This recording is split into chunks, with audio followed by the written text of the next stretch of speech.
재창해 봅니다. 함께라서 더 행복한 한 교회. 제가 함께라서 하면 여러분이 더 행복한 교회 이렇게 하시면 돼요. 함께라서 더 행복한 한 교회. 할렐루야. 아멘. 올 한 해도 주님과 함께라서, 가족과 함께라서, 성도와 함께라서, 그리고 이웃과 함께라서 더 행복한 삶을 살아가시길 주님의 이름으로 축원합니다. 아멘. 몇 해 전에 새해 첫날 이런 문자의 축복의 메시지를 받은 적이 있습니다. 목사님, 새해 복 터지세요. 완전 많이, 대박 많이. 그래도 현찰을 보기기에 내 마음보다 더 큰 축복이 하나님으로부터 임하시길 기도할게요. 처음에 받아봤을 땐 좀 거시기하다라고 싶었는데 그 뒤가 굉장히 좋더라고요. 그래서 저도 우리 교우들에게 이렇게 원색적으로 축복하고 싶습니다. 사랑하는 성도 여러분, 새해 복 터지세요. 아멘. 완전 많이, 대박 많이.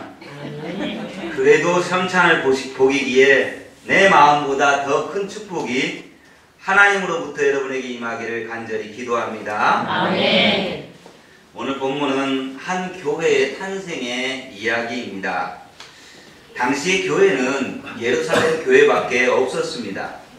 분명 주님은 땅끝까지 이르러서 내 증인이 되라 라고 하셨는데 사도들과 성도들은 어찌된 연유인지 예루살렘과 온 유대와 사마리아와 땅끝까지 이르러 내 증인이 되라 하신 주님의 말씀에 순종하지 아니하였습니다. 그리고 예루살렘 안에서만 북적대고 있었습니다.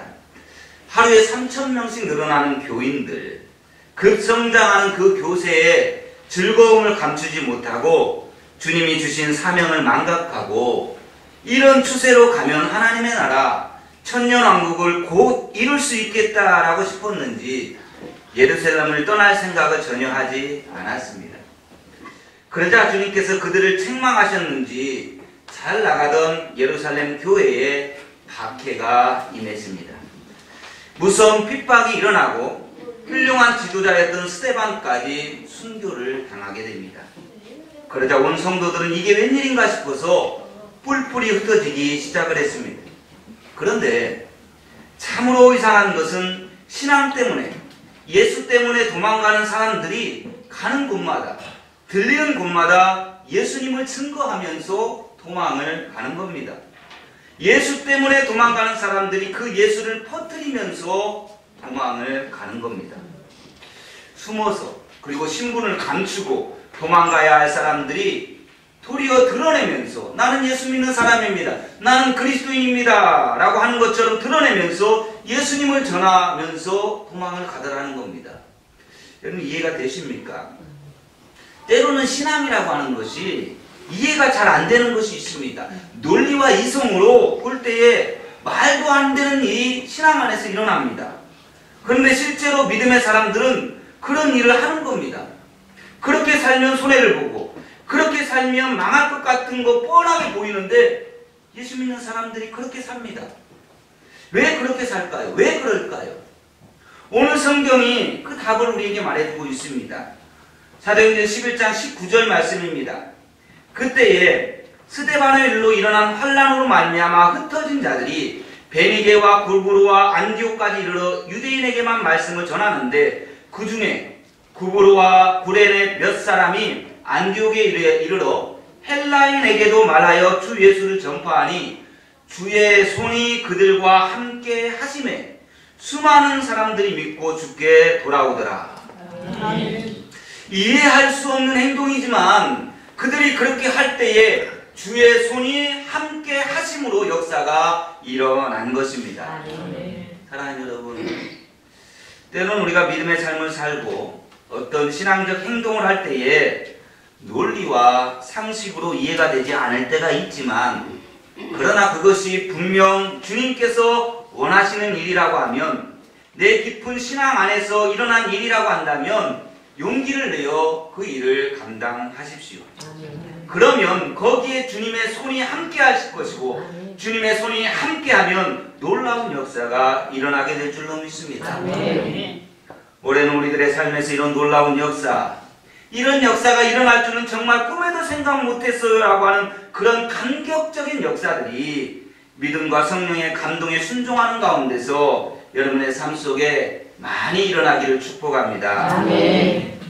신앙 때문에 도망가던 이들, 그들이 예수를 증거하다 하며 가다 보니 주의 손이 함께하여서 안디옥에서 엄청난 성령의 역사가 일어났습니다. 엄청난 이방인들이 주님께 돌아오는 역사가 일어난 겁니다. 본문 22절에 예루살렘 교회가 이 사람들의 소문을 듣고 바나바를 안디옥까지 보내니 그가 이르러 하나님의 은혜를 보고 기뻐하여 모든 사람에게 굳건한 믿음으로 주와 함께 머물러 있으라 권하니 바나바는 착한 사람이요 성령과 믿음이 충만한 사람이라 이에 큰 무리가 주께 더하여 지더라. 드디어 안디옥 교회가 탄생하는 순간입니다. 그때까지만 해도 교회라고는 예루살렘 교회 하나밖에 없었습니다. 그런데 이제 두 번째 교회가 탄생하는데 그 교회가 안디옥 교회입니다. 이 안디옥 교회의 탄생의 의의가 과연 뭘까요? 안디옥 교회는 이방인을 위해서 선교하는 교회가 되어졌습니다. 이방 선교의 본부가 되어진 교회가 안디옥 교회입니다. 수많은 교회들이 이 안디옥 교회를 통해서 세계 곳곳에 세워졌습니다. 아무래도 이방인 교회이기 때문에 이방인들에게 선교하기가 훨씬 부담이 덜했을 것입니다. 그런데 안디옥 교회의 탄생에 또 다른 이유가 있습니다. 이 한 가지 이유 때문에 하나님이 안디옥 교회를 탄생시킨 것이 아닙니다. 이것보다도 훨씬 더 중요한 것이 있었습니다. 그 내용이 25절에서 26절입니다. 우리 같이 한번 읽어봅시다. 바나바가 사울을 찾으러 다소에 가서 만나매 안디옥에 데리고 와서 둘은 1년간 모여 있어 큰 무리를 가르쳤고 제자들이 안디옥에서 비로소 그리스도인이라 일컬음을 받게 되었더라. 아멘.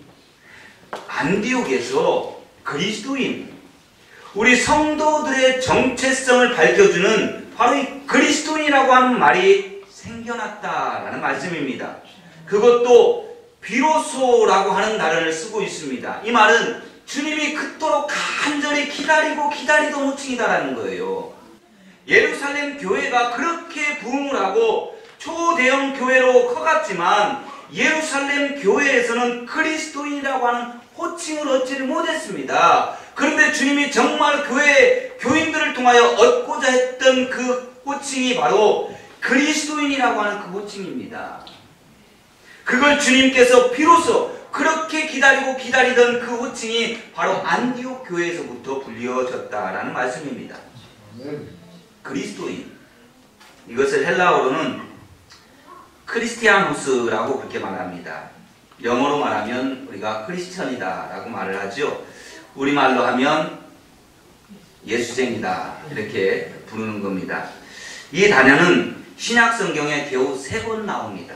오늘 본문에 있었던 사도행전 11장 26절에 한번 나오고 사도행전 26장 28절에 한번 나오고 베드로전서 4장 16절에 한번, 딱 3번 나옵니다.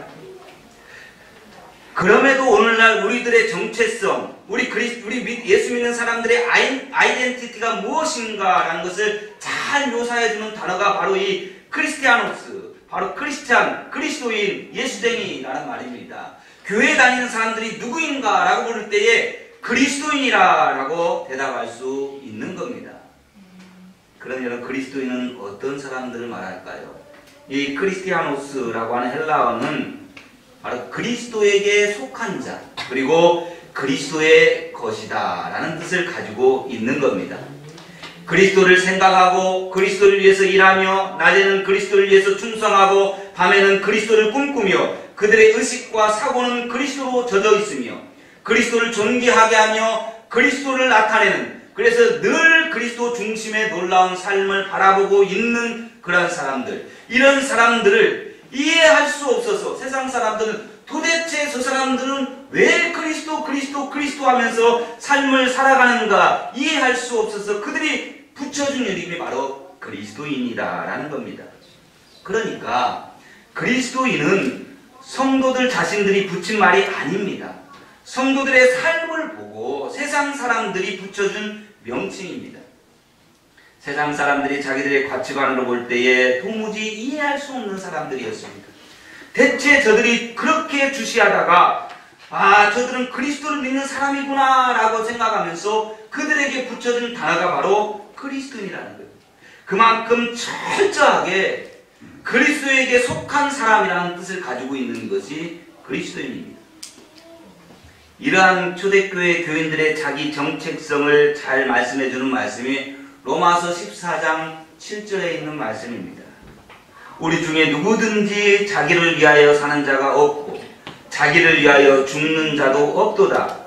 우리가 살아도 주를 위하여 살고 죽어도 주를 위하여 죽나니 그러므로 사나 죽으나 우리가 주의 것이로다. 우리가 부르는 찬양 가운데 이 가사 그대로를 찬양으로 만들어서 부르는 곡이 있습니다. 우리 1절만 함께 불러봅시다. 이제 내가 살아도 주 위에 살고 이제 내가 죽어도 주 위에 죽네. 하늘 영광 보여주며 하늘 영광 보여주며 나오라 하네. 할렐루야 찬송하며 주께 갑니다. 그러므로 나는 살아주나 주님 내 것이요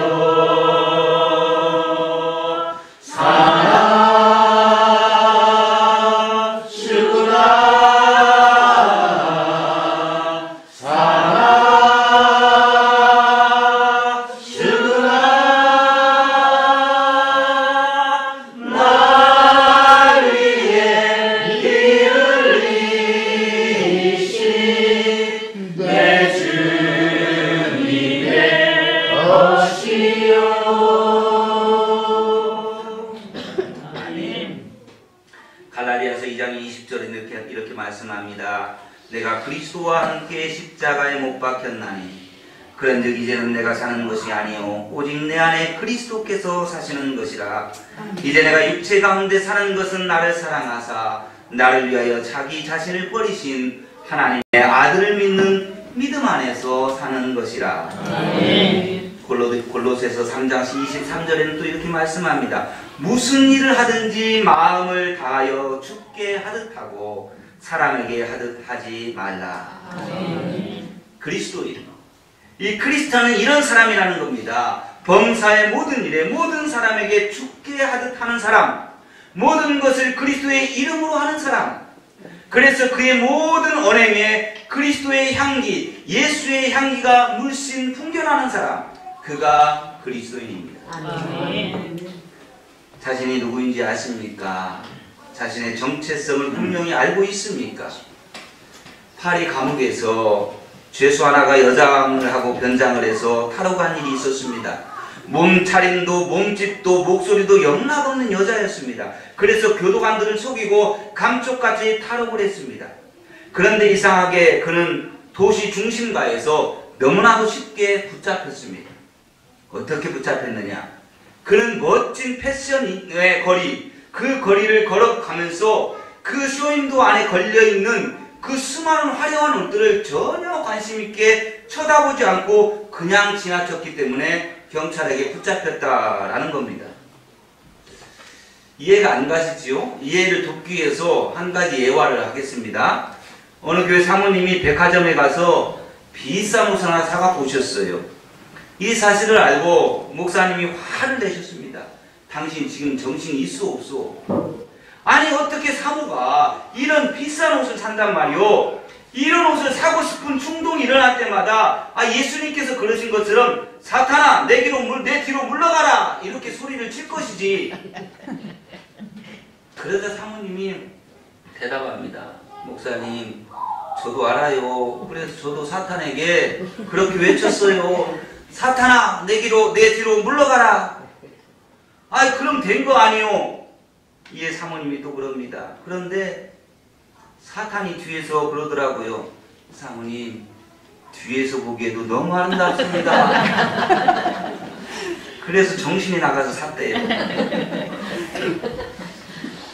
아무튼 그 멋진 의상들이 있는 쇼윈도를 그냥 지나치는 모습을 보고 파리 경찰관들이 여자라면 그렇게 그냥 지나칠 수 없다라고 생각해서 이 상에서 불신 검문을 했는데 거기에서 붙잡혔다라는 겁니다. 그럼 무슨 얘기일까요? 인간은 자신을 누구인가로 인식하는 대로 행동을 하는 겁니다. 파리의 죄수는 여장은 했지만 여성이라고 하는 인식이 자신에게 없었기 때문에 결국 남성처럼 행동하다가 붙잡힌 것입니다.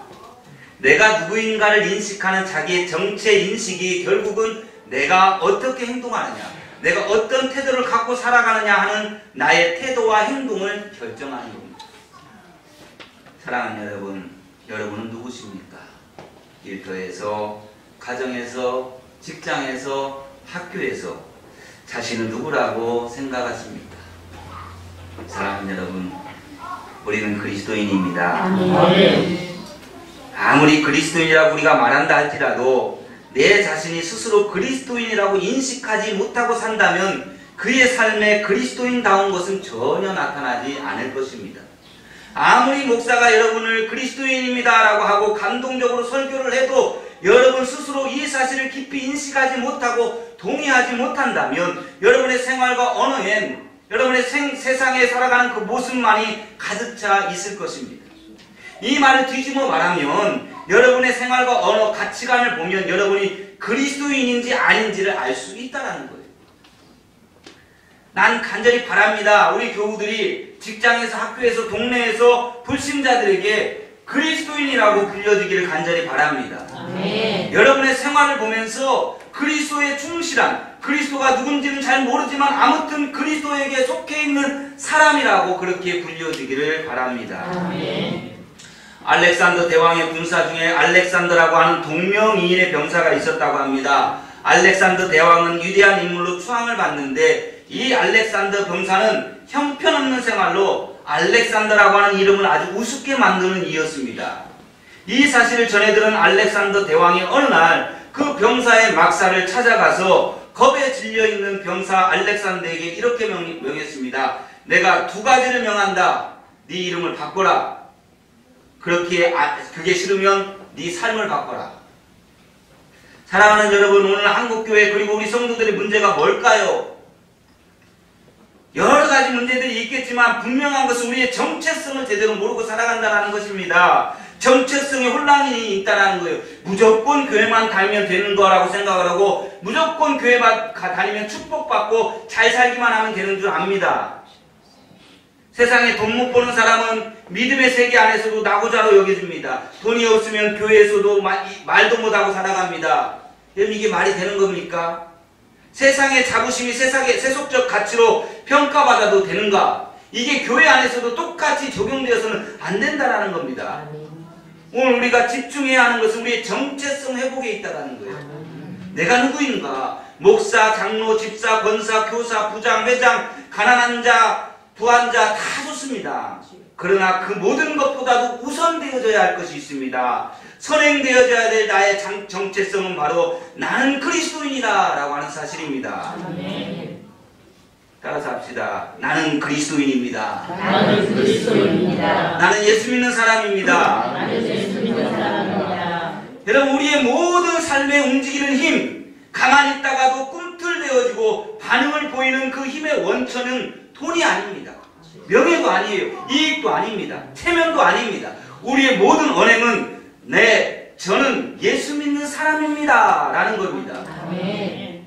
왜 그렇게 사십니까? 라고 물을 때에 다른 설명이 필요 없습니다. 네, 나는 예수 믿기 때문입니다. 라고 대답하면 됩니다. 왜 그렇게 퍼주면서 삶을 살아갑니까? 라고 물으면 네, 나는 돈이 많아서 나누고 싶어서가 아니라 나는 예수 믿는 사람이기 때문입니다. 라고 대답하면 됩니다. 아멘. 왜 그렇게 자존심도 없냐라고 말할 때에 예, 아닙니다. 나는 예수 믿는 사람이기 때문에 그렇습니다. 라고 말씀하면 되는 겁니다. 사랑하는 여러분, 예수님의 심장으로 삶을 살아가십시다. 예수님의 향기를 풍기며 살아야 합니다. 예수님 때문에 참아야 되고, 예수님 때문에 희생해야 되고, 예수님 때문에 정직해야 되고, 예수님 때문에 낮아져야 합니다. 예수님 때문에 용서해야 되고, 예수님 때문에 성실해야 되고, 예수님 때문에 충성해야 하고, 예수.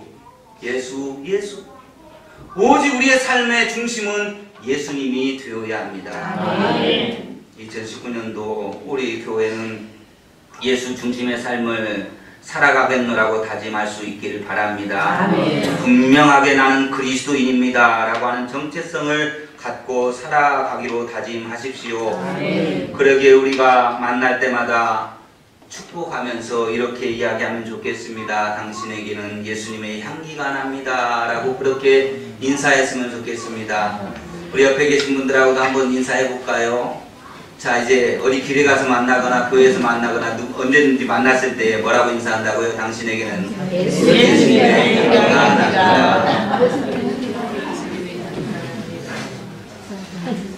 말로만이 아니라 삶에서 그렇게 나기를 원합니다.